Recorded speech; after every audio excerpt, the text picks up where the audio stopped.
এবার দেখ তবে আমার বিষ দিয়ে এই জল বিষাক্ত করে দেব।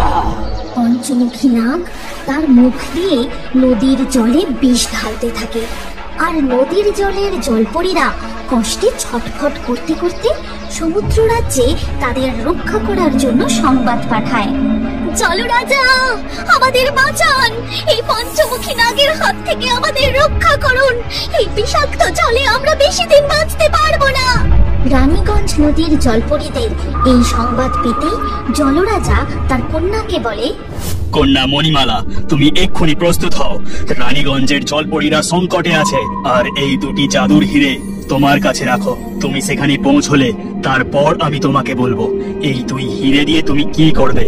এই কথা বলে জলরাজা কন্যা মণিমালার হাতে একটি লাল ও একটি নীল হিরে দেয়।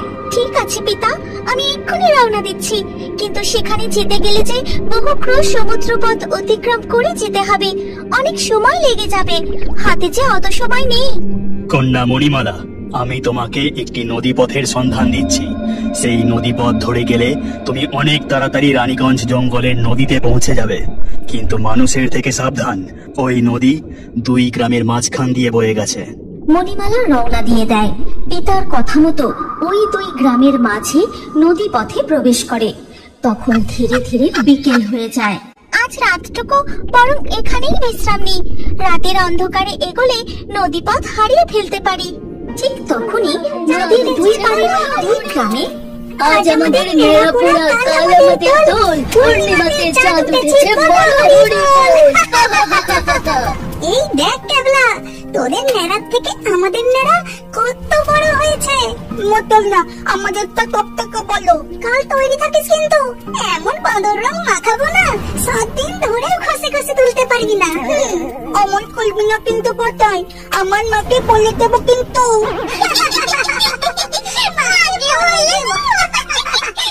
এরপর ধীরে ধীরে সকাল হয়ে যায়, আর সকাল হতেই নদীর পাড়ে দুই গ্রামের বাচ্চারা খুব আনন্দ করে রং মাখে।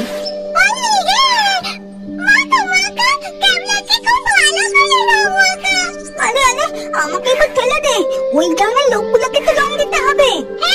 ঠিক বলেছিস, পদার কাল বড্ড বলছিল আমাদের নাকি এমন রং মাখাবে 7 দিন খুঁজেও তুলতে পারবো না, আমরা কি ছেড়ে দেব নাকি? এরপর ক্যাবলা, শিউলি, নন্টে সবাই মিলে রং ভরা বেলুন নিয়ে নদীর পাড়ে এসে দাঁড়ায়, আর সেই বেলুন ছুড়ে দেয় নদীর ও পাড়ের গ্রামে। বেলুন গিয়ে লাগে সোজা গোপাল দাদুর গায়ে। গেল রে গেল, আমার নতুন পাঞ্জাবিটা একেবারে গেল। হতচ্ছাড়া বজ্জাত ছেলেগুলো, তোরা বেছে বেছে আমার গায়েই বেলুন ছুড়লি, দাঁড়া একবার। তখন পটাই, ঘন্টু, তিতলি সেখানে আসে আর বলে, ক্যাবলা, তোর এত সাহস, তুই আমার দাদুর গায়ে রং দিয়ে হাসছিস? দাঁড়া, দেখাচ্ছি মজা। ঘন্টু, দে তো। এরপর পটাই একটি বেলুন নিয়ে জোরে ছুড়ে দেয়। ঠিক তখনই ক্যাবলার মা উঠানে জামা কাপড় মেলছিল, আর সেই রং ভর্তি বেলুন গিয়ে লাগে। হাই হাই হাই গো, আমার নতুন জামা কাপড়গুলো একেবারে নষ্ট করে দিল। বাজি বজ্জাত ছেলে মেয়ে সব, দাঁড়া, তোদের রং খেলা আমি পার করছি। এই কে রে, কে ছুড়লি এই বেলুনটা?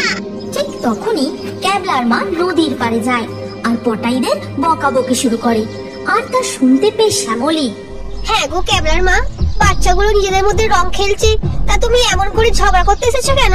ঝগড়ুটে মহিলা একটা, পায়ে পা দিয়ে ঝগড়া না করলে তোমার বুঝি পেটের ভাত হজম হয় না? কি বললে? যত বড় মুখ না তত বড় কথা, দাঁড়াও দেখাচ্ছি মজা। ব্যাস, শুরু হয়ে যায় দুই গ্রামের মধ্যে তুমুল ঝগড়া। বাচ্চাদের সাথে সাথে এবার বড়রাও এসে যোগ দেয়, একে অপরকে রং দিতে শুরু করে, রং ভর্তি বেলুন ছুড়তে থাকে। এরা কি শুরু করেছে? রং খেলার নাম করে রীতিমতো যুদ্ধ করছে, এদেরকে থামানো উচিত। রং ছোড়াছুড়ি করতে করতে পটাই পা পিছলে নদীর জলে পড়ে যায়। বাবু, কে আছো? আমার বাবুকে বাঁচাও, আমার বাবুকে বাঁচাও। পটাই নদীর জলে ডুবে যায়। ঠিক তখনই মণিমালা জলপরি তাকে তুলে উপরে উঠে আসে এবং পটাইকে নদীর পাড়ে শুইয়ে দেয়। নদীর জল থেকে জলপরীকে বেরিয়ে আসতে দেখে দুই গ্রামের লোক তো অবাক হয়ে যায়। ও বাবা, এই যে দেখছি এক মৎস্যকন্যা, আমি আমার ঠাকুরদার মুখে শুনেছিলাম, এখন যে নিজের চোখেও দেখছি। এটা তোমরা কি শুরু করেছো? দোল উৎসব যে এক মিলনের উৎসব, একে অপরকে ভালোবাসার উৎসব। তোমরা একে অপরকে রং ছুঁড়ে আঘাত করছো। তোমাদের জন্য কুকুর বিড়ালের গায়ে রং লাগছে, নদীর জলে রং পড়ছে। পশুদের গায়ে রং লাগলে তাদের যে কষ্ট হয়। হোলি শান্তিপূর্ণভাবে পালন করা উচিত। দুই গ্রামের লোকজন জলপরীর কথা মন দিয়ে শুনতে থাকে। তখন গোপাল দাদু বলেন, আসলে সব দোষ আমাদেরই। আমাদের এই দুই গ্রামের ঝগড়া যুগ যুগ ধরে চলে আসছে। আজ তোমাদের ঝগড়ার কারণে একটি বাচ্চা নদীর জলে পড়ে গেল। কত বড় বিপদ হয়ে যেত বলো তো। তোমরা কথা দাও আর কোনোদিনও ঝগড়া করবে না, দুই গ্রাম মিলে মিশে শান্তিতে থাকবে। ঠিক আছে জলপরি, আমরা কথা দিচ্ছি আমাদের দুই গ্রাম আর কোনোদিনও ঝগড়া করবে না। ঠিক আছে, এবার তবে আমি আসি, আমার দেরি হয়ে যাচ্ছে। হোলির উৎসবে দুই গ্রামের ঝগড়া থামিয়ে মণিমালা জলপরি রানীগঞ্জ জঙ্গলের নদীর দিকে এগিয়ে যায়। আর সেখানে পৌঁছতেই শামুকমালা মণিমালাকে সেখানকার সমস্ত ঘটনা খুলে বলে। আর তখনই মণিমালা, পিতা, আমি এখানে এসে গেছি। আপনি বলুন, আমি ওই পঞ্চমুখী নাগকে কি করে পরাস্ত করব? তুমি প্রথমে ওই নীল হিরে বের করে মন্ত্র জপ করো, দেখবে নদীর সব বিষ নীল হিরে তার মধ্যে শোষণ করে নেবে। আর লাল হিরেটি ওই পঞ্চমুখী সাপের শরীরে ছুঁড়ে দিলেই সে ভস্ম হয়ে যাবে। মণিমালা নীল হিরেটি বের করে মন্ত্র পড়তেই বিষাক্ত নদীর জল নিমিষেই স্বচ্ছ হয়ে যায়। আর এই দেখে পঞ্চমুখী নাগ, অসম্ভব, নদীর জল থেকে আমার বিষ কোথায় উধাও হয়ে গেল? এ কিছুতেই হতে পারে না। তখন মণিমালা জলপরি জল থেকে মাথা তুলে পঞ্চমুখী নাগকে বলে, তুমি জলপরীদের এই নদী ও জঙ্গল ছেড়ে অন্য কোথাও চলে যাও, না হলে আজ তোমার বিনাশ ঘটবে। কে বললি? তুই আমায় হুমকি দিস? আজ আমি তোকে। এই কথা বলেই পঞ্চমুখী নাগ মণিমালা জলপরীর উপর তার বিষ প্রয়োগ করতে যায়। ঠিক তখনই মণিমালা লাল হেরেটি পঞ্চমুখী সাপের গায়ে ছুঁড়ে দিতেই পঞ্চমুখী সাপ ভস্ম হয়ে যায়। ধন্যবাদ মণিমালা। জলরাজা তোমাকে সঠিক সময় আমাদের উদ্ধার করার জন্য না পাঠালে আমরা হয়তো মারাই যেতাম। আর সেই বর্ষে গিয়ে আটকায় মৎস্যকন্যার লেজে। রবি আর হুড়ি মিলে ছিপ দুটোকে দুদিকে টানতে থাকে, আর মৎস্যকন্যা ধীরে ধীরে জলের উপরে উঠে আসে। শিউলিপোতা ও কলাছড়া এই দুই গ্রামের মাঝ বরাবর বয়ে গেছে পদ্মা নদী। সেই নদী দিয়ে সাঁতরে যাচ্ছিল এক স্বর্ণ জলপরি। কিন্তু হঠাৎ করে প্রবল ঝড় বৃষ্টিতে সেই জলপরি নদীর এই স্থানে এসে কিছুদিন থাকবার পরিকল্পনা করে। এই দুর্যোগে নদী যেমন উত্তাল হয়ে উঠেছে, আমার আর এগুলো উচিত হবে না। আমি বরং কিছুদিন নদীর এই স্থানেই থাকি। এই শিউলিপোতা ও কলাছড়া গ্রামের বেশিরভাগ মানুষই পেশায় ছিল জেলে, তাই এই নদী ছিল তাদের একমাত্র ভরসা। তাছাড়া স্নান করা, বাসন মাজা, কাপড় কাচা, গরুকে স্নান করানো সবই চলতো এই নদীতে। কিন্তু নদীর এপার ও ওপারের এই দুই গ্রামের মানুষের মধ্যে শুরু থেকেই দিন রাত ঝগড়াঝাটি লেগেই থাকতো। আর স্বর্ণ জলপরি নদীর নিচ থেকে তাদের এই সমস্ত ঝগড়া দেখতে থাকে।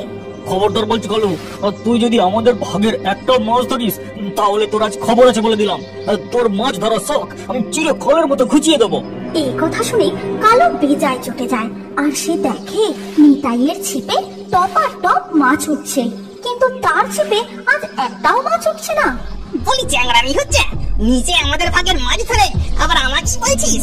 তোদের ভাগের মাছ ধরছি মানে? তা নয় তো কি, না হলে তোর ছিপে ফটাফট মাছ উঠছে আর আমার ছিপে দেখ একটাও মাছ উঠছে না। যদি মাছ ধরতে জানিস না তাই উঠছে না, নাচ না জানলে আমার উঠোনের তো। কি বলি তুই? তোর এত সাহস? আমি মাছ ধরতে জানি না? আরে এই গ্রামের লোকগুলো তো ভারী অদ্ভুত, একে অপরের সাথে কেমন ঝগড়া করে। ব্যাস শুরু হয়ে যায় আবার ঝগড়া, যা প্রায় অনেকক্ষণ ধরে চলতে থাকে। এর কিছুক্ষণ পর রতনের বউ এক গোছা বাসন নিয়ে নদীতে বাসন মাজতে যায়, আর বেশ কিছু ময়লা আবর্জনা ছুঁড়ে ফেলে নদীতে, যা ভেসে ভেসে চলে যায় অপর প্রান্তে। তখন সেদিকের ঘাটে বসে ক্যাবলার মা জামা কাপড় কাচ্ছিল। হাই হাই হাই গো, বলে চোখের মাথা খেয়েছো নাকি গো শ্যামলী? দেখতে পাচ্ছ না আমি জামা কাপড় কাচ্ছি? তুমি ময়লাগুলো আমার দিকে ছুঁড়ে দিলে যে বড়, আমার সব কাজে জামা কাপড়গুলো একেবারে নষ্ট হয়ে গেল। মোটেও না, আমি মোটেও তোমার দিকে ছুঁড়িনি, আমি ছুঁড়ে নদীতে ফেলেছি। এবার তা যদি ভেসে ভেসে তোমার দিকে যায় তাতে আমার কি করার আছে বাবু? তুমি আমার ফাটা বাঁশের মতো গলা নিয়ে চেঁচাচ্ছ যে। কি বললে? আমার গলা ফাটা বাঁশের মতো? আর তোমার গলা বুঝি একেবারে কোকিলের মতো? ধরো দেখাচ্ছি মজা। এই কথা বলে ক্যাবলার মা পাশ থেকে এক বালতি ময়লা এনে সোজা ছুঁড়ে দেয় রতনের বউয়ের বাসনের উপর। এটা কি করলে তুমি?